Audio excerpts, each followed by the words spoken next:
Welcome to the Suitcase and the Scribe with award-winning journalist Scott Burnside and former NHL goaltender Mike McKenna, a member of the Nation Network of podcasts and delivered by DoorDash.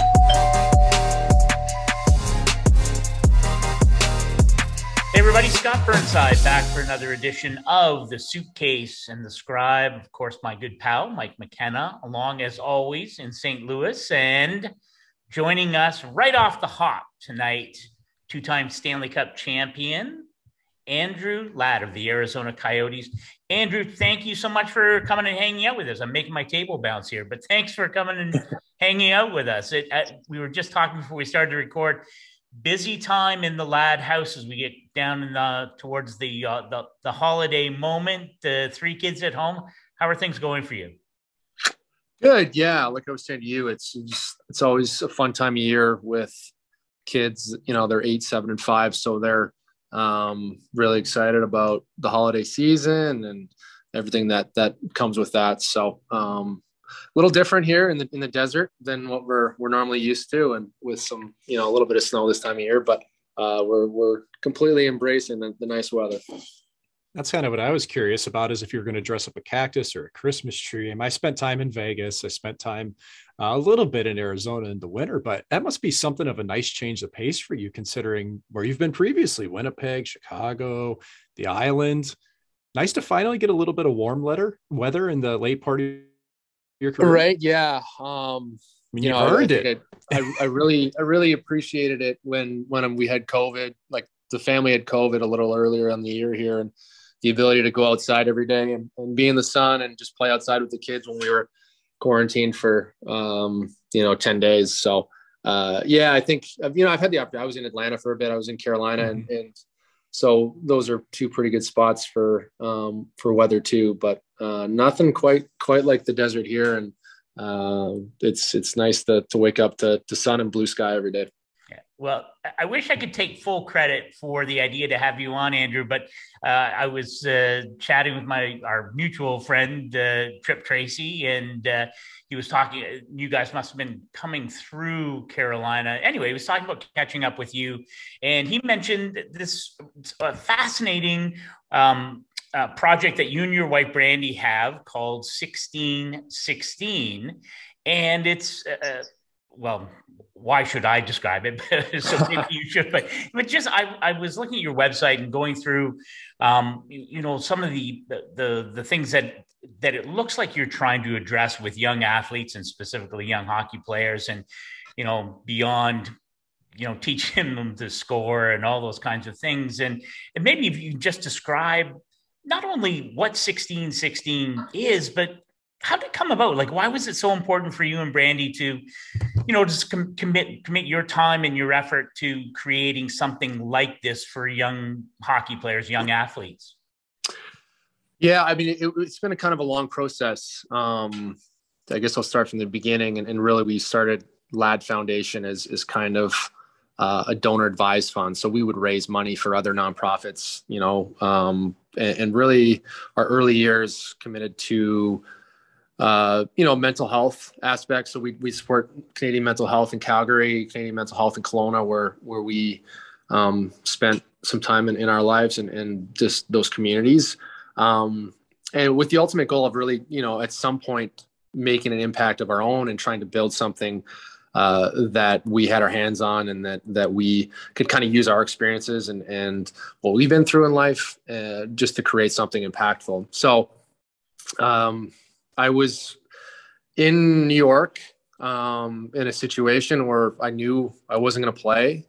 At that time, I was probably feeling a little sorry for myself. And, during that stretch, I had hired a mental performance coach, and he kind of proposed the question like, hey, well, like at the end of this year, what do you want to look back and be proud of what you did this year? Or do you just want to kind of go through the motions and collect a paycheck and feel sorry for yourself? So I was like, yeah, you're right. So it was kind of the perfect opportunity to transition from being just the source to raise money for other nonprofits and start to build our own thing and our own program. And that really started the process of like, okay, like what do we want to do? And something we've been pretty passionate about is mental health, which is kind of where it started, but more on the side of being proactive with that. And, there's a lot of great programs out there that are a little more reactive. When kids are going through tough times, it's okay, how do we help them now instead of getting ahead, and how do we give them the tools and support them at a younger age so they have a better understanding of maybe what they're going to face going forward.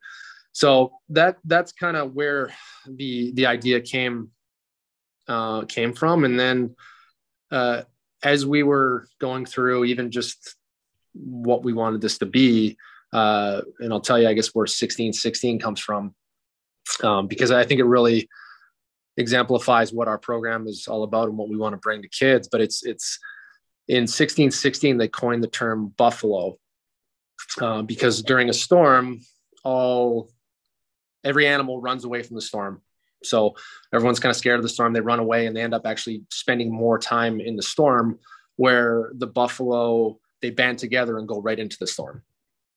And that allows them to get through the storm quicker, and they face, that head on and get through it and become stronger on the other side. And that's really the mindset we want to create for kids, that, uncomfortable things, they can be uncomfortable, but if you face them head on and have some tools to face them head on, then you're going to grow as a person and you're going to be better for those things. So I think as adults, we get to the age that we're at, and we understand that, hey, there's a lot of the adversity we've been through, or the tough times have made us who we are today. And you wouldn't trade a lot of those lessons in, because, you learn so much and you grow so much in those things. So that kind of started the process of like, okay, how do we bring some of this stuff to kids at a younger age?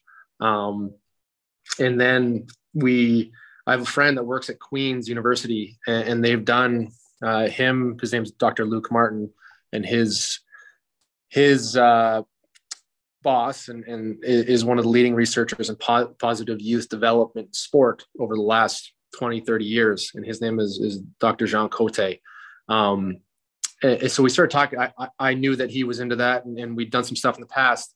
So I just wanted to pick his brain on, hey, like, is there anything there that we can use to, for what we're trying to do? And yeah, there was. They had, like I said, 20 to 30 years of research on how to create the best environment possible for kids to thrive in sport. And I think that was kind of the light went off of, like, this would be a great delivery service. And obviously hockey has done a lot for me, and it's what I know best. I have some believability with what I've done in the career that I've created, and I've had a lot of experiences around the game that I think we can, use that. And then the research that they've come up with over the last 30 years that no one seems to be using to create just a great environment for kids within the game. And I think it's something that's well needed at this time too. What's so interesting? So that was a short-winded answer, wasn't it? Well, you set the table for us.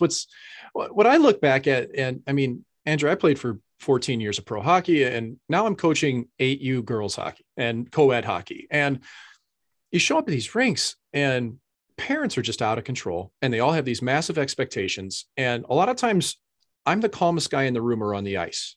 And that doesn't really jive with what parents see as being success. And kind of my question for 1616 or for you with this is, this, from what I gather, is truly targeted at the kids and how to develop them and make them into strong individuals. How much or how little is the parental aspect involved in what you guys do? Yeah. So we really wanted to make this impact every part of the environment, right? So like, we can teach the kids certain things, but if mom and dad are on board or the coach isn't on board, you're really not going to be as impactful as trying to get everybody to understand what we're trying to do. And like I said, it's really about, and I think we forget this sometimes, sport is such a great delivery service for life lessons and character building. And the four concepts that we deal with and the research is based around are confidence, character, connection, and competence. And really those are so the competence is that's just learn to play hockey and learn the game. And so we have Adam Oates on board to help us with some skills and drills to really help with developing kids at a young age and a lot of his philosophies, which, you know, I've been on the right end of those in the last 4 or 5 years. I think that could be really impactful. And then with confidence, character, and connection, you know, we're teaching kids through stories of professional hockey players. So, men and women, and you know, through the process of trying to figure out how we wanted to deliver this, we really, something that stood out to me is kids connect to stories really impactfully, right? You can tell them something, but if they hear a story, they always remember a story. So that kind of was the birthplace of like, oh, like we can use professional athletes' stories to really drive home these concepts, because, you know, as you know, like you meet so many guys that have really impactful stories, and for whatever reason, as hockey players, we're hesitant to share those stories. And to me, they can be so impactful. So I think on one hand, this allows, you know, guys and girls to use their stories to impact these different concepts that we're trying to bring to kids. And then on the other hand, you know, instead of mom and dad, you know, telling you about different things that happened, you know, or you know, I know that I tell my 8-year-old kid certain things, and he kind of looks at me like, oh yeah, like, what do you know, kind of thing. So, and I think as a parent, you can relate to that. But like, you know, I remember when I was in Long Island, he was like, I told him something. He's like, well, like, what do you know? You're not Matt Barzal. And I was like, right. Like, so if I have Matt Barzal telling him the certain thing, it's going to connect, and it's going to land a lot better than me trying to. So that's kind of the story aspect. And I might be rambling a little bit, but it's really trying to bring those different concepts and their life concepts. But I mean, as hockey players, we know how important those are, you know, within the game and having success in the game. And if you can feel good about yourself and have confidence and understand what the connection you have with your teammates and all those different things, it makes the experience better, but also allows kids to have a lot more success too. Isn't that funny how, you know, there's always somebody better in us that you can look up to. Like the kids want to find somebody better than Mike. You're not Roberto Luongo or whoever else. They don't want to listen to dad. They want to find somebody better. But like, before I flip it back to Scott, I wanted to touch on something super quick. And that's something I noticed in how you said hockey players have been, you know, we haven't been open about our stories a lot. And we have to be willing to be vulnerable for this to happen, to tell these stories, you know. And that's something I think I've really found in the last couple of years, is being like, just having a willingness to be open of things that have gone wrong in my life, where I was in the dumps and managed to figure a way out of it. And so I think that's really a prescient thing that you brought up, Andrew, that to me, it resonates because I've been in those shoes and those stories have been just super impactful. So Scott, I'll flip back to you, but I just wanted to dovetail to that and just the importance of that for anybody listening to really take that and run with it. If you're an ex-athlete, current athlete, tell these stories. People learn from them. Yeah, no, I totally agree. Yeah. Well, I'm just curious, Andrew, you know, what maybe you've, you know, it sounds like it's a, you know, sort of a living, breathing thing. And so my sense is that will continue to evolve as you move through. But are there things that have, you know, that you've learned either about yourself or about what you're hoping to do, or at, you know, where you say, oh, you know, I'm so glad we're doing this for this reason, or, you know, maybe some of the lessons that you've learned in putting this together along with your wife, and what that project has been like for the two of you. It's been super, super impactful. I think one of the things we did when we started was we wanted to run this first class in terms of how we approached it, from every standpoint. So it started when we right at the start, we hired a lady named Meredith Wolf, who's done extensive work within the nonprofit industry. She, you know, ran Henrik Lundqvist Foundation for a while, and she's just an amazing woman and has been tremendous and super impactful to me and my wife. And we've learned a lot from her. We just put a really strong team together. You know, we worked with there's a nonprofit out of Calgary that does this type of work in classrooms called Impact Society. They do some tremendous stuff. So we brought them on board. So we've learned, you know, so much from them. And then with the research and the academics from Queens, and you know, they're the other aspect that they bring to something a little different. So I feel like our team, and then there's the production side that brings the creative aspect out, and a, creative company called Anthem Creative out of Edmonton that they've done a lot of work in the nonprofit space in terms of how to create a brand that's, is going to speak to people. So I think from the business standpoint, we've learned a lot, and we've had some great guidance just from people on our team. So we've been fortunate to be part of that aspect.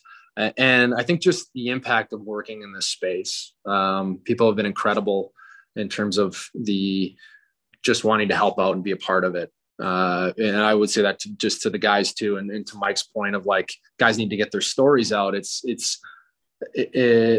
Guys have been a lot, or guys and girls, I should say, but all the athletes I've talked to have been, when it's like, hey, this is for 10-year-old kids, like this is for kids. They are extremely excited to be a part of this. And so, yeah, I think from the learning standpoint, I've learned a lot from all those different things. And then just the impact. We just finished a 5-week pilot. So part of doing this right was like, hey, we want to pilot this to see maybe where some of our shortcomings are, like where we're missing the mark, and have the ability to tweak and really make this impactful for parents, coaches, and the youth athletes. So we've taken our time with doing it right. And then through that pilot process, we've had some, super impactful testimonials. And, the one that stood out to me was, there was a young boy that was bullied in one of his teams and didn't want to play hockey this year.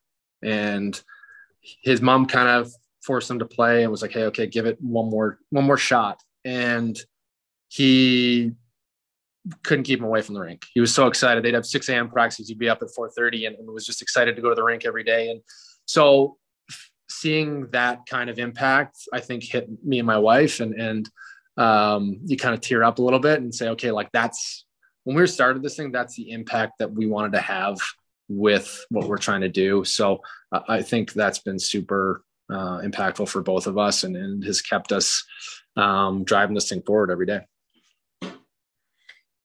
Andrew, you mentioned your own experiences being with the Islander organization.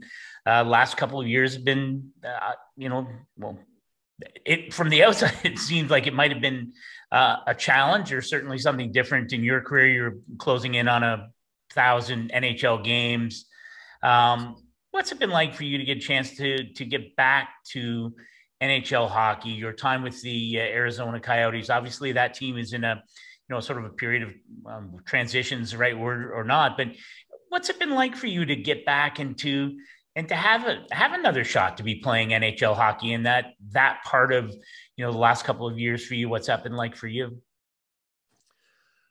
Yeah, I mean, it wasn't easy. It was tough. Probably the toughest few years of my life in terms of navigating the situation. And like I said, I was at the point where, I don't know. I mean, it's hard to, I guess, don't want to say depressed, but somewhat depressed and just numb to the game and to the experience and what I was doing every day. And I think that rubbed off at home and everywhere. And I just kind of, that was probably the best way to describe it. I was just numb to everything.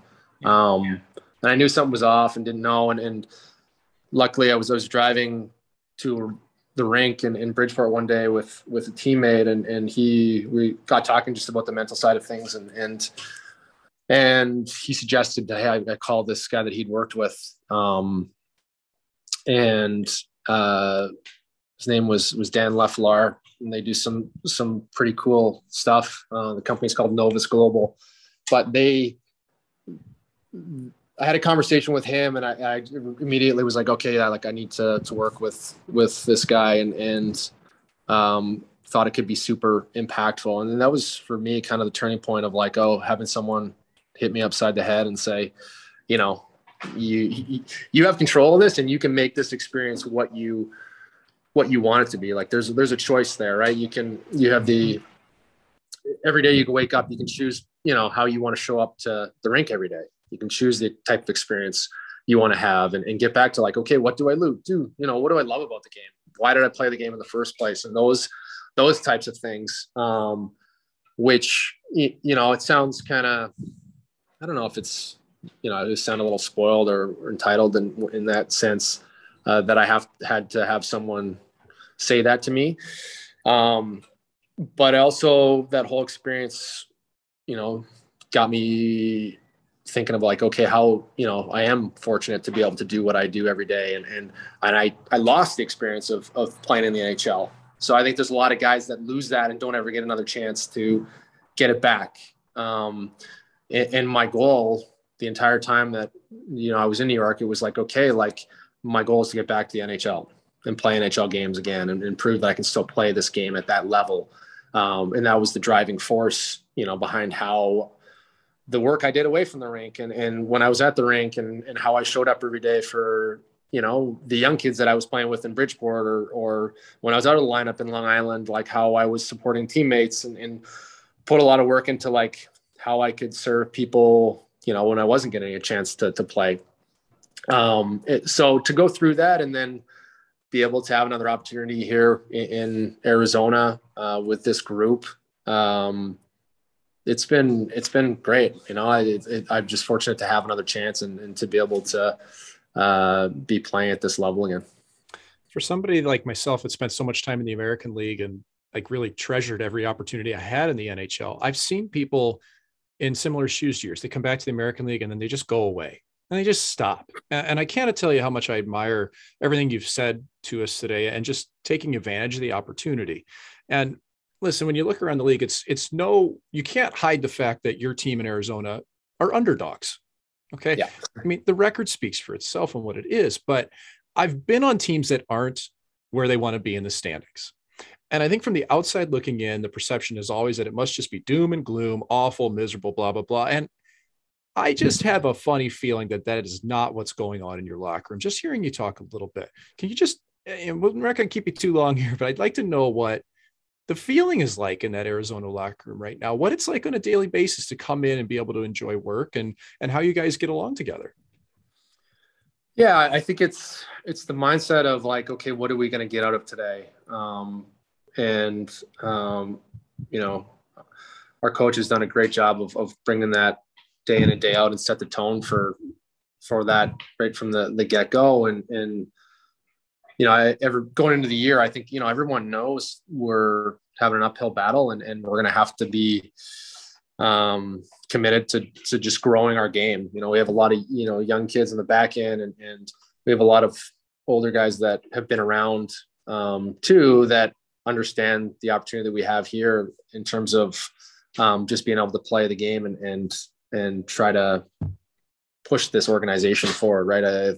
They've talked a lot about how we want to change the culture. And I think part of that culture is, hey, how do you show up and work every day? And fortunately, we have such a great group in that room that, like you said, it's not, these seasons can be miserable if you allow them to be. So I think having the mindset of like, okay, things didn't go well yesterday, but like that growth of like, okay, we just need to keep getting better and dialing things in as a team as we move forward here and showing up with the right attitude and supporting each other. And as a veteran guy, helping young guys out and being those mentors for the kids that need it. I think you can make the situation what you want of it. It's almost, you just have to take the time to think about it and not get caught up in the emotion of it. Yeah, that's great stuff. Well, Andrew, it's been so great to have you aboard, and I'm so thrilled with what you and your wife are doing with 1616. I encourage everyone who's listening, check it out. It looks like it hits so many important notes, and I wish you all the success with that, and of course with the rest of the season with the Coyotes. I think they're pretty lucky to have you aboard. So thanks for coming to hang out with us today, and hopefully we'll cross paths in person sooner than later. Yeah. And I just want to add, man, keep grinding. I've been there. Just keep grinding, man. I love it. Thanks. No, I will. We got to enjoy the grind, right? So I appreciate you guys having me on, and yeah, it'd be great to see you guys in person one of these days. Good. Sounds good. Take care then, Andrew. Have a great holiday with your family. All right, you too. Take care. Mike, I'm so pleased that Andrew was able to join us. I've known Andrew a long time, and I didn't get to throw in that. It's always good to have a former Atlanta Thrasher on the show. I always like to bring that in there, but my sense of it is that you would have a great perspective on what Andrew went through, and that it takes the mindset when you are in the NHL and then you're not, and then you are wondering whether you're going to get back. And man,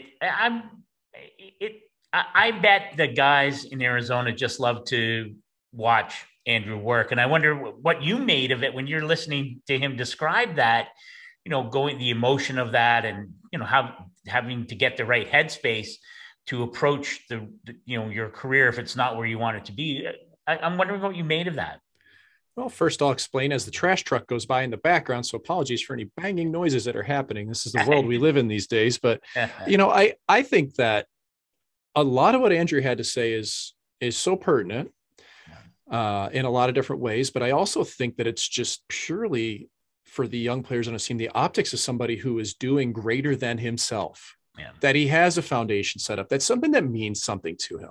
Yeah. Okay. He didn't just create another foundation to help out, whatever cause it may be. This is a well thought out, well thought out entity that he wants to push forward here. And to me, that's something that can rub off on young hockey players if they think enough and care enough to realize it, that, this guy won, scratched and clawed his way back to the NHL. Okay. Yeah. I mean, his contract gets him back there. It's an opportunity, but if he had just put his head down and quit in Bridgeport in the American Hockey League, he wouldn't be back in the NHL, period. He had to be able to step on the ice and be able to play. And there's a resilience to that. And I've seen plenty of players that once they go down to the American League, it is over.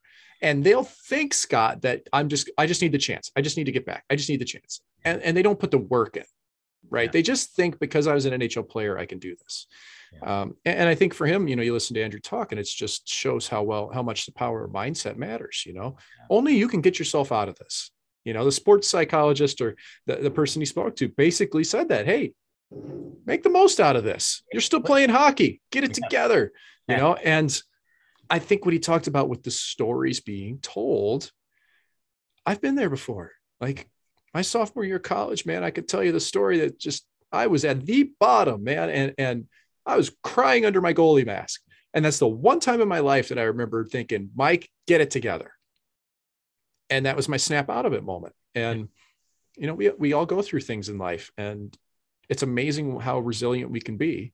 And I think he's a great role model for everybody there. And I'm sure that, those players in Arizona absolutely appreciate having him around.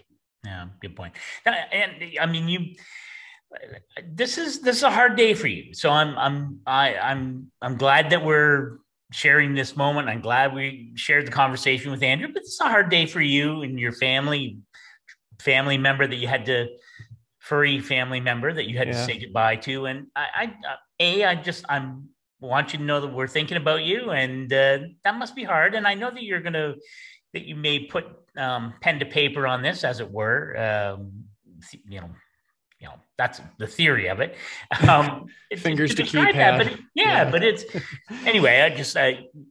If you want to share that, you sure, can. But sure, sorry that you had to go through that. Well, thank you, Scott. I'd like to. I mean, I will have a piece coming out for Daily Faceoff about us saying goodbye to our nearly 14-year-old dog who was named Bauer. And Bauer turned out to be one of the probably most common names for a dog ever within hockey circles. And I didn't realize that at the time. So I'm guilty as charged there. But man, I didn't like dogs. I was a cat person, and my wife really wanted a dog because I was gone so much and it was early in my career, and she just wanted a companion. She'd always had dogs. And I finally came around to it. I'm like, I cannot continue to be selfish here. She needs, just suck it up, Mike. You can live with a dog. You'll be fine. And then that dog I just fell in love with that dog, man. And he used to sleep with me at pregame naps, and I'd come home and anything could happen on the ice, Scott. And the moment I saw that tail wag and that dog look at me, nothing mattered. And I don't think I have the career that I did, as, mediocre as it may have been. Not even true. I don't think I have it without him, because he helped me learn to put hockey away at the rink and to let it be. And you know, a lot of people, this is when you have kids or there's these moments in life that things change, but man, kids talk back to you. Kids have attitude. That dog ate a pair of Cole Haan flats and it didn't matter. He ate a guitar cable. You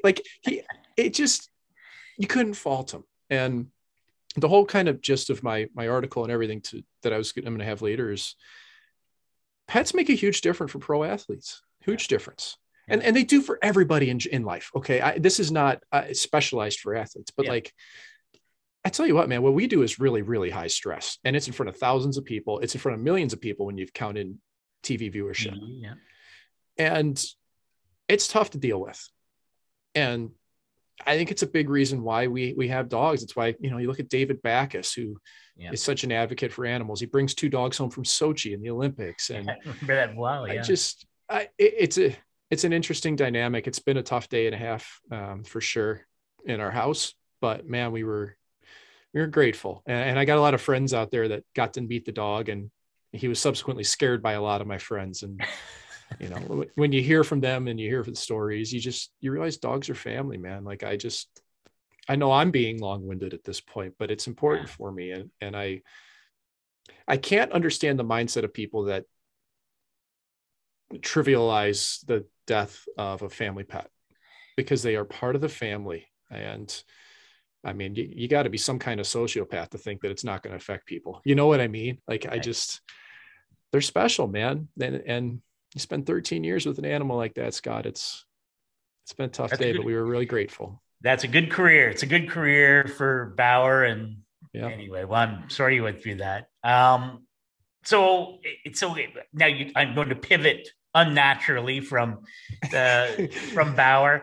The death of the dog to some hockey talk, and that's fine, because that's what we do, and that's life. You have to move on. So, oh my God, and like even in like such, we say this every week that okay, 1 week there's not going to be some crazy stuff going on, but oh my gosh, like today it felt to me like we must be reaching some sort of critical mass for the NHL in terms of, you know, how the league responds to the ongoing COVID-19 outbreaks from team to team. As you know, just before we started to tape this on late on Tuesday afternoon, Minnesota, Carolina canceling their games, discussions about potential positive tests with the Nashville Predators, and so on and so on. And I wonder, I just wonder, you know, are you pessimistic about where we're going, or is this?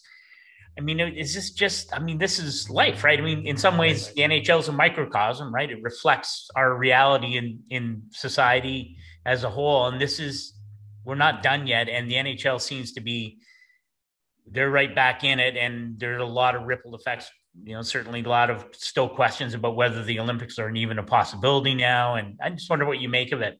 Yeah, I'm just thinking about how, you know, we behind the scenes here at Daily Face Off, you know, we have a constant chain of thoughts basically going back and forth. And, you know, it felt like today was just COVID. Oh, here's more. And when it comes through that quickly and you aggregate it, it seems like it's everybody in the league at one time.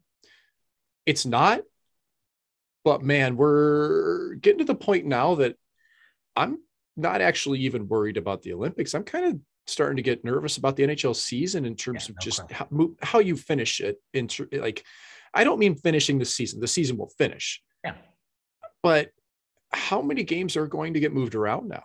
Like, we're at the point where this is definitely drastically affecting the schedule. Yeah. Okay. You know, you cancel a game, Minnesota, Carolina. You've not, I'm sorry, canceled is not the right word. Postponed. I apologize, everybody. But you know, we've had games postponed with the Senators, the Flames. Like, it's kind of getting back to what it was, and we are living with it. And I don't know, man, like, you can only call up so many players, and that's provided that your American League team isn't ravaged with COVID as well, which we've seen previously. Providence Bruins, piles of cases. Well, and you have to have the cap space to do that as well. So, you know, I almost wonder in retrospect if teams would have looked at this season and went, man, we simply can't run up to the cap with our salary.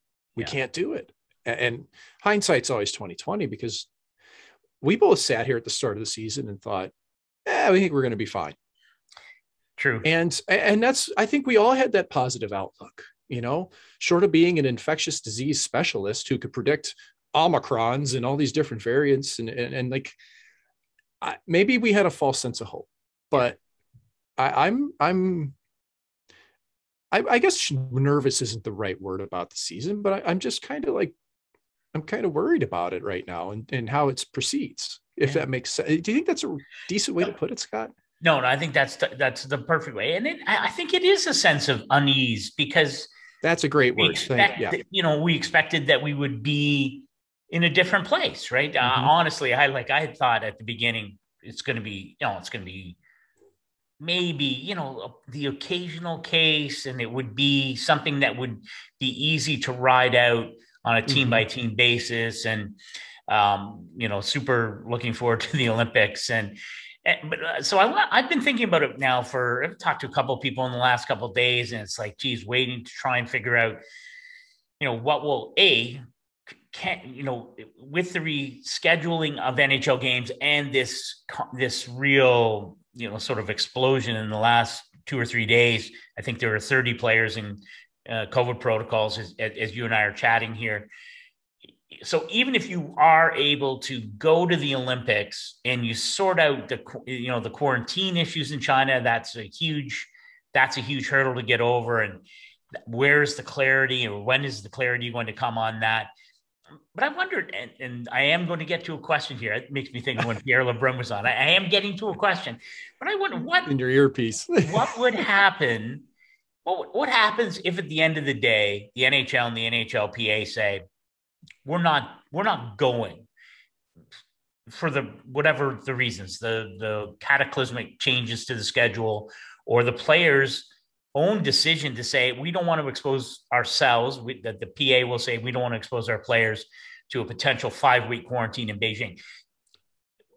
Maybe that 3-week gap maybe there's a silver lining. Like maybe that gap, which my guess is you can't really reschedule a lot of games in there because of building allotments. But even if let's say you were able to backfill some of the games, right, but maybe there's a bit of a break in the schedule for everyone. And that at the end of that break, are players healthy? Are teams, are they in a place for that stretch run that they normally aren't because of the rigors of a normal 82 game schedule, and certainly during a normal Olympic year?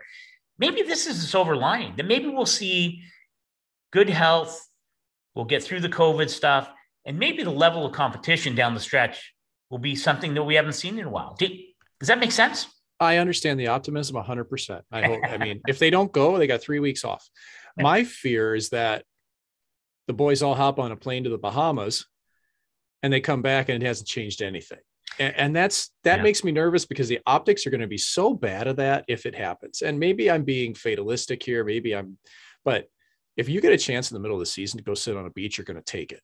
Yeah, true. I would. Okay. So one, dude, I never made enough money to go sit on a beach on a vacation. And two, I never had a long enough break. I never had the All-Star break or a bye week. You don't get those when you're grinding in the American League. Okay. Right. You need to be in the National. You need to earn it. And I was never up in the National over one of those, save for one time. So I worry about that though. It's like, it's going to be party time for a couple of weeks, and then the guys all get COVID and then things go sideways again. That would suck. That would be, that'd just be brutal, wouldn't it? But I'm going to try to put the positive spin on it. Like you said, that some time off wouldn't be bad, not just from the COVID perspective, but to get more players back, let them heal, let them get rid of injuries, let these rosters come in pretty stocked with talent come March. I mean, like, we're all bated breath waiting on Jack Eichel. Well, what if some of these other players that have been out with injuries have the chance to heal up? What if, and I'm not sure, I'm just cherry picking this instance, but let's think of Kevin Hayes has been in and out of the lineup in Philly with injury. And you wonder, maybe he's somebody that could really use 2 solid weeks to heal, and I have no knowledge of what that situation is. I'm just cherry picking an idea. Yeah. And that's real, because there's so many players throughout the season that they walk in the room. Scott, you've seen it when you've worked for teams that, they're hurting and they could just use a week off, but they can't. They have to play. Yeah. So I think there could be a silver lining there. I don't see him going to the Olympics. I mean, the Russian guys are all going to go, I mean, they're going to go. I don't know anybody with a family that's going to risk it. How are you going to say, like, you got a couple kids, wife at home, and you're going to go to China for 3 weeks for sure, maybe turning into 8 weeks if you pop a positive and you're symptomatic.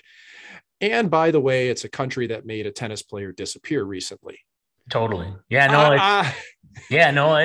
all of it. And I thought, well, and I wonder, I mean, you know, the dynamic of the player, and we sort of talked about it with Andrew, but when you listen to Connor McDavid talk about how it's unsettling to him, to not know exactly what would happen in China if you tested positive. And I think Alex Petrangelo, who's father of four, has expressed concerns. And you see some of these elite players who, and the players are the driving force behind this, right? Players want more than almost anything to be at the Olympics. It's such a huge, it's so important to the players, as it should be. And to hear top players now, especially after missing in 2018 in South Korea, to me, that sends a real signal that the real feeling in that player group of players who would be potentially going to the Olympics, that there's a lot of concern. That's what I take from that. Oh yeah. Reality has set in. That's what it comes down to. Yeah. Reality has set in that this isn't a good idea. Yeah. If the players go, they're somehow going to muster up the courage to tell themselves, I'm going to be fine. I'm going to be fine. I'm going to be fine. And that's what they're going to be thinking the whole time when they get on that plane is, I'm going to be fine. It's going to be worth it. I'm going to be fine. It's going to be worth it. And maybe it would be, for all we know. But that risk is pretty high. And especially if you're a 24-year-old player, you're going to get another crack or two down the road, maybe. Older players are probably just going, man, it's not worth it, period. So I don't know where we head with it, but I am happy that at least in the NHL, we're starting to see the ebb and flow of the season, Scott. We're seeing teams rise, we're seeing teams fall. We're seeing, for instance, Nashville Predators, a team that was kind of been hovering all year. You know what I mean? Well, they're hot right now. Here's a team, man, they've won 5 straight. Look at them sitting second in the Western. I didn't predict that. I never thought that was going to happen. And I think I undersold UC Saros' value. He's like his last 6-7 games, red hot. And I just came out with my tandem rankings. And I finished that maybe, 3 days ago. And I think Nashville's either played 1 or 2 games since. And I'm already kicking myself in the butt for where I have UC Saros and the Nashville Predators because he's been so good.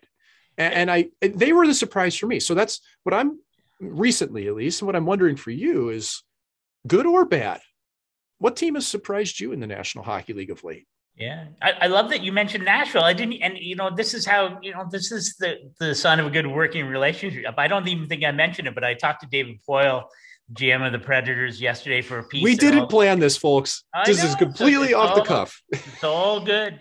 But just talking about, and the thing that I hadn't really thought about with the Nashville Predators, and listen, there was a lot of criticism of John Hines the last year and a half, and after he took over for Peter Laviolette. And listen, that's, David Poyle is very candid. That team, after going to Game 6 of the Stanley Cup Final in 2017, and I don't think people remember how close that series was. PK Subban has a goal called back early in Game 1. They get down, Preds come back.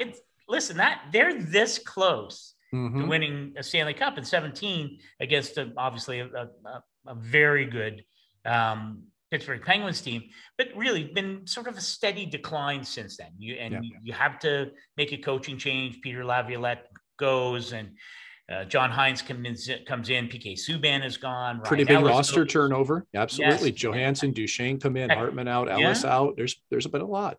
Pekka Rinne retires now, but this is John Hines's first true season, right? It's his first. You don't think about it because of COVID, but this is his first training camp, first season, and I think now we're seeing an identity with that team that much more closely resembles the identity of the Preds teams under Barry Trotz, and that was, and that a lot of that was mandated. They didn't have money to spend, and so they had to grind, and I think they got away from that.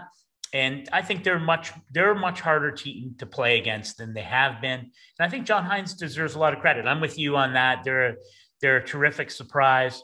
I guess, for me, the team that I don't even wonder, but I look at the New York Rangers and I think, man, I thought the Rangers under Gerard Gallant they would have success. They got a lot of talent, love their goaltending, but I thought they were still a year or two away, that they would be a bubble team that, in Metro was going to be very tight. That team, and I know they've had I think they lost a couple in a row, and Shesterkin being injured. This is a real time for Georgiev to, sort of reestablish his bona fides and be, because he hasn't played very well at times in that backup role. And this is an opportunity for him, whether it's to solidify himself as the plan B in New York, or possibly, to create a trade market for a young goaltender for a team that might be looking down the road for a potential starter. But that team has been so impressive, and I don't see them falling out of that top three in the Metro. Do you? I don't know. What do you make of the Rangers? No, I picked them to finish second, I think, in the Metro. They were the one. They were You kind are of a visionary. They were kind of the one flyer I took, though, Scott. I was pretty mundane with my picks, and the Rangers were the one I was like, you know what? I'm going to take them as a team that surprises, because Gerard Gallant has a track record with startups, and with Florida, he did the same thing. I loved their goaltending, which has proven true with Shesterkin. He's been the best goalie in the NHL this year. Yeah. And what you did say about Georgiev to me is very interesting, because this is a guy who does not want to be a backup at all. I mean, he wants to be a starting goalie, and we've heard his name in trade rumors fairly often. He's been tied to teams. I think Georgiev has the upside to be a starter. I don't think it's as high as Shesterkin. His numbers were poor to start the year, but he was 4-1-1.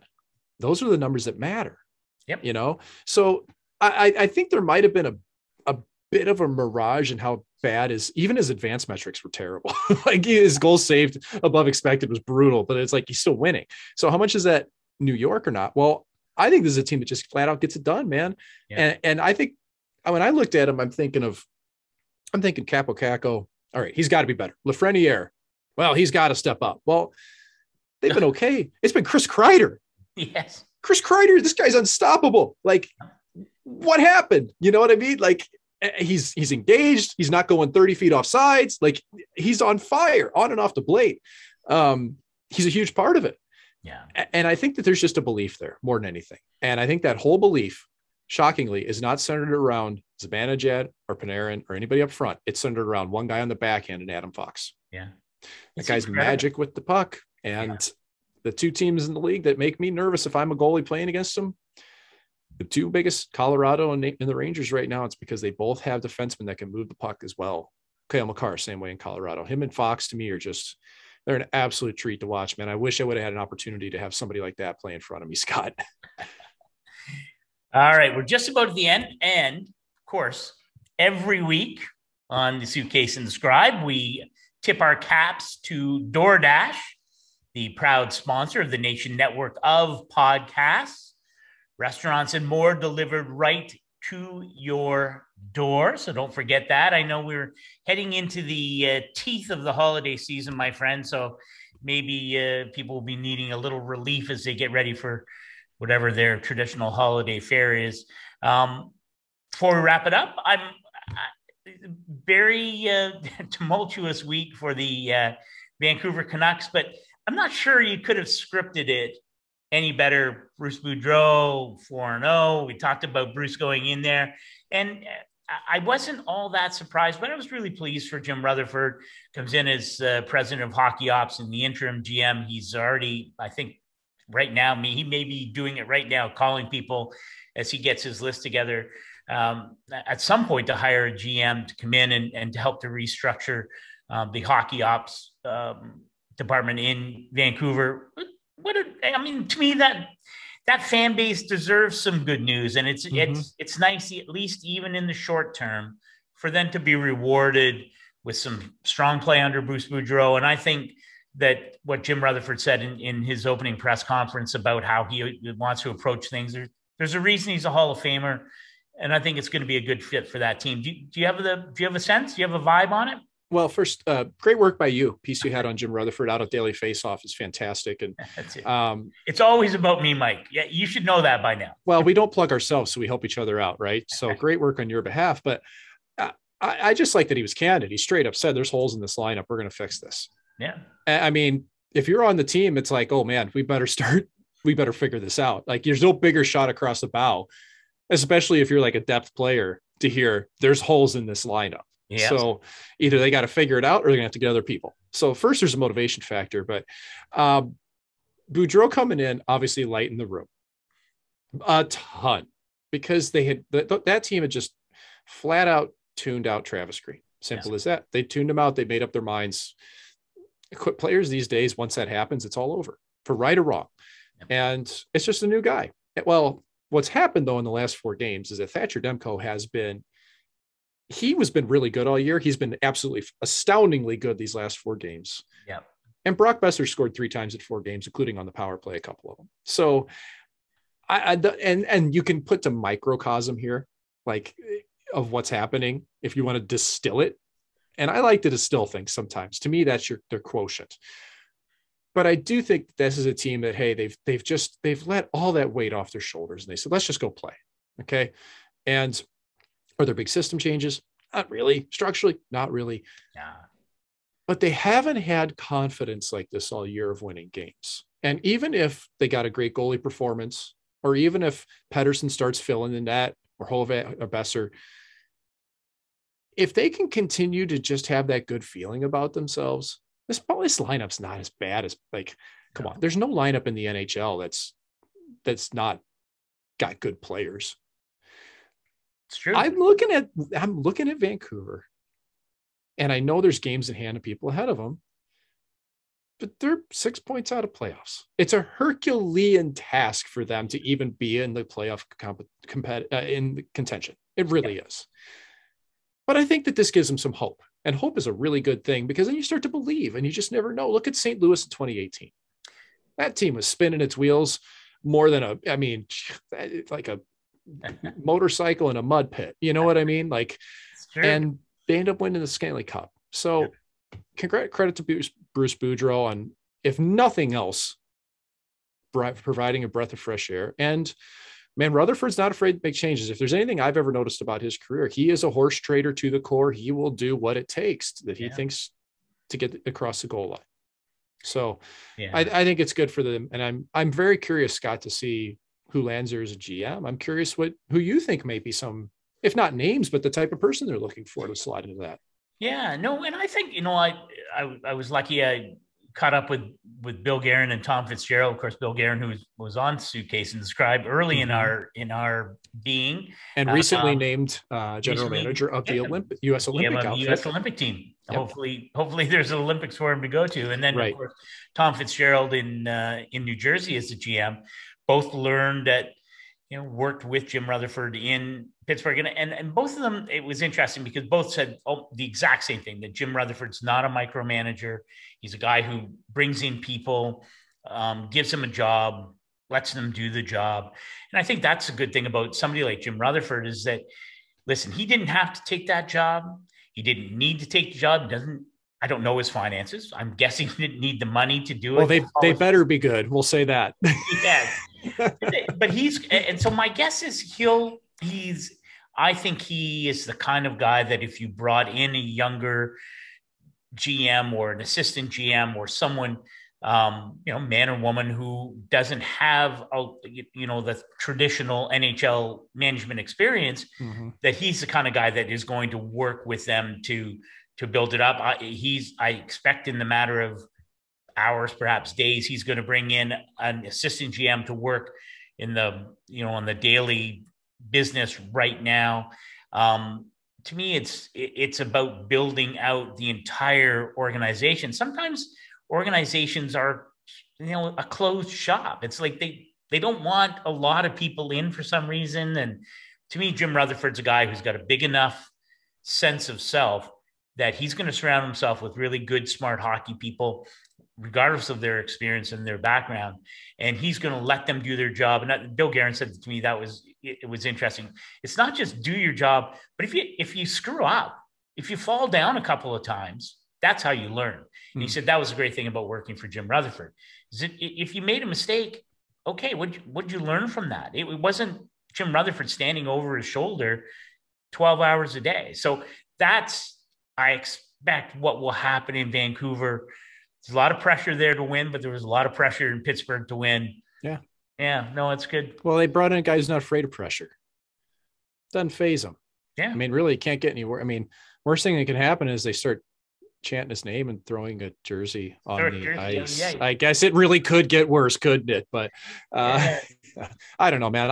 I haven't spent a lot of time in Vancouver. I have friends in Vancouver. I like seeing cities that haven't had a chance before to really, I mean, a city that hasn't won, period. Let's just say that. Yeah. I like seeing cities that haven't won before get those opportunities. And so I'm always rooting for a place like Vancouver. Yeah, me too. All right, brother. Next week, we'll be right nigh on the holidays. I can't wait. Hope the next few days get better for you and your family, and you have good memories of Bauer, as I'm sure you will. And excellent work. We'll do it again next week. Sounds good. Thanks for carrying me, Scott. You always do. It wasn't even the case. My pleasure any day. Thanks for listening to The Suitcase and The Scribe, a member of the Nation Network of Podcasts and delivered by DoorDash. Make sure you hit the subscribe button to never miss an episode.